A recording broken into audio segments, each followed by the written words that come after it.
Hello children, welcome back to your PS class.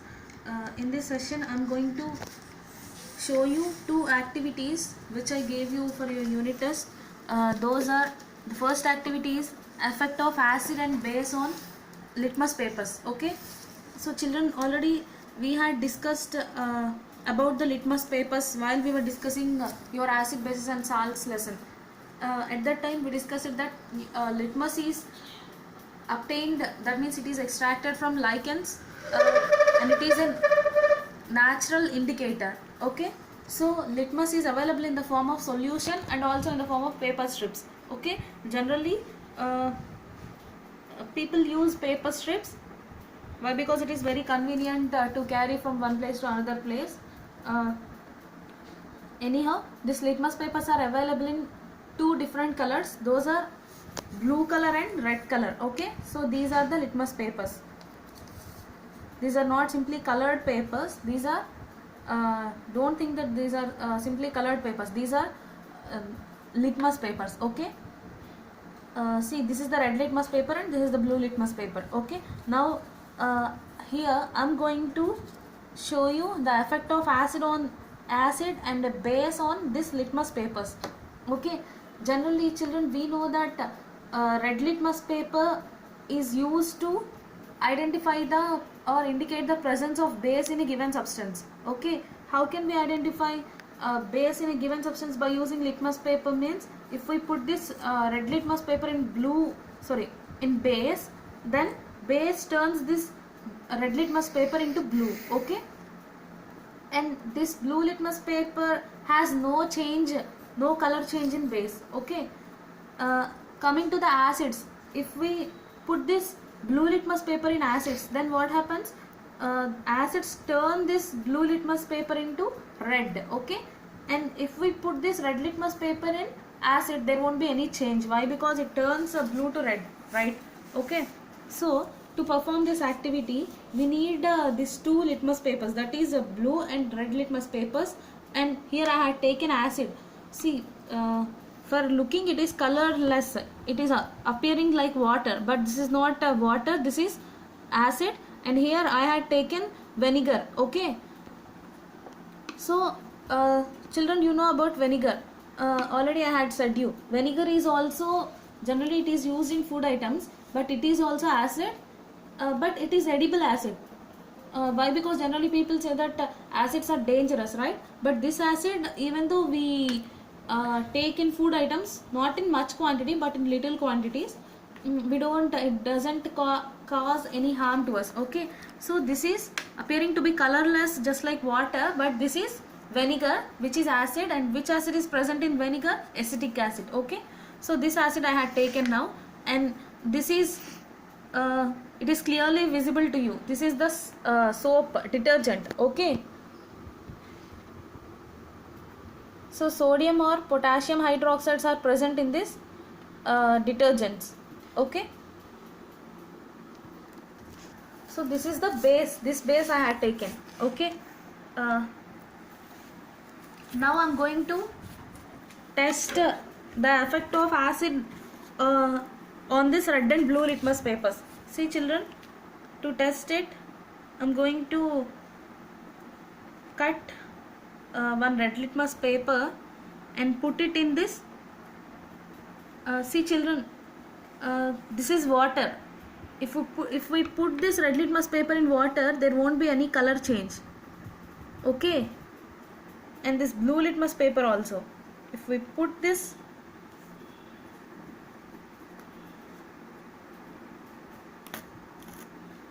blue litmus paper in water, there won't be any color change. Okay, whereas this is, even though it is appearing to be like water, but it is not water, it is acid. So we shall see by using the same litmus paper. See children, now it is blue, and if I keep it in this acid, we can observe color change. This blue litmus paper has turned to red. Okay, that means this is acid. See, earlier I had kept the same litmus paper in water, but there is no color change. Okay, so that is the difference between acid and water. Okay, and I am going to keep the red litmus paper in acid, there is no color change. Why? Because acids turn blue to red, blue litmus to red. Okay, so this is the effect of acid on red and blue litmus papers. Okay, now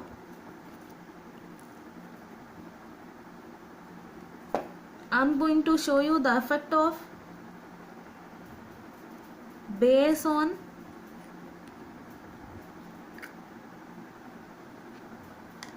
red and blue litmus papers. For that I had taken a cup, an empty cup. In that I had taken a little amount of this base into that, and I'm going to add water such that soap solution is prepared. Okay, so this is the required soap solution, that is basic solution, base solution. Okay, now I'm going to put a red litmus paper and a blue litmus paper into this.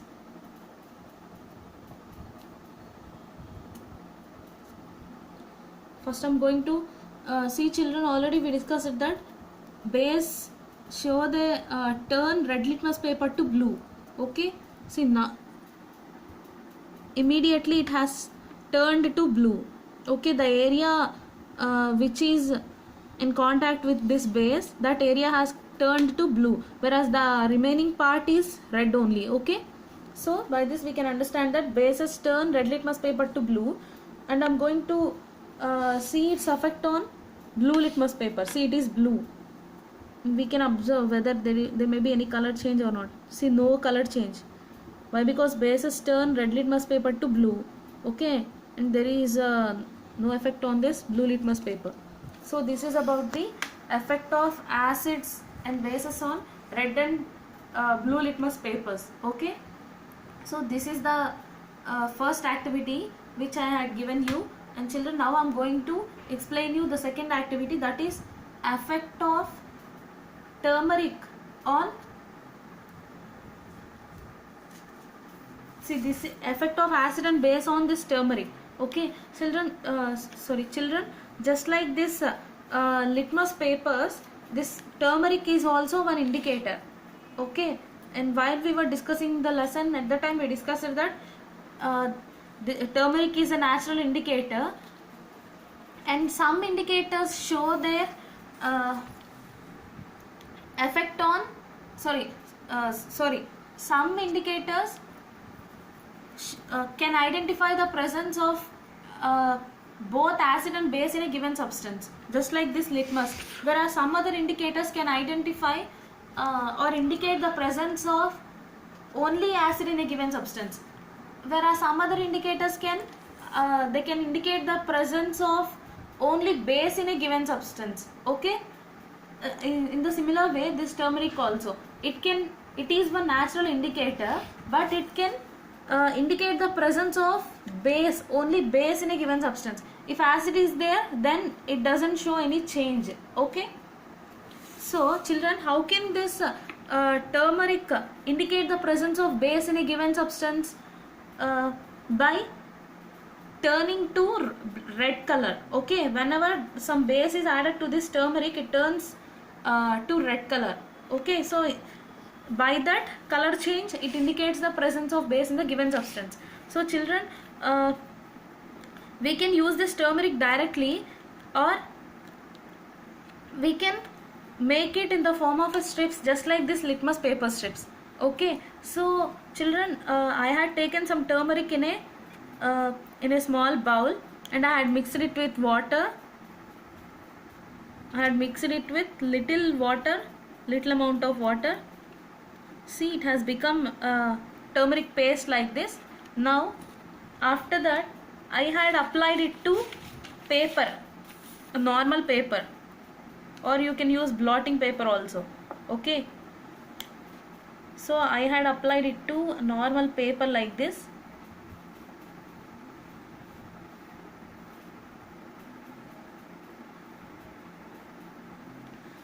Okay, and keep it aside and let it dry for some time.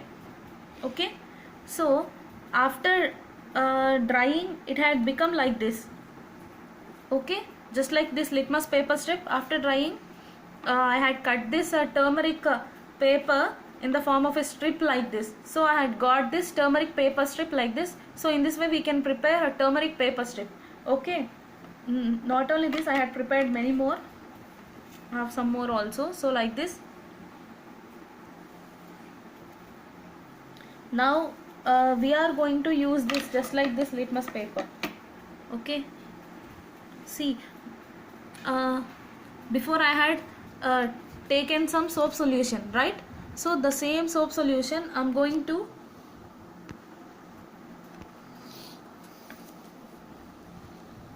put it on this turmeric paper strip. See, after putting it on this turmeric paper strip, immediately it had turned to red color, indicating the presence of base in this given substance. Okay, so now I'm using the same paper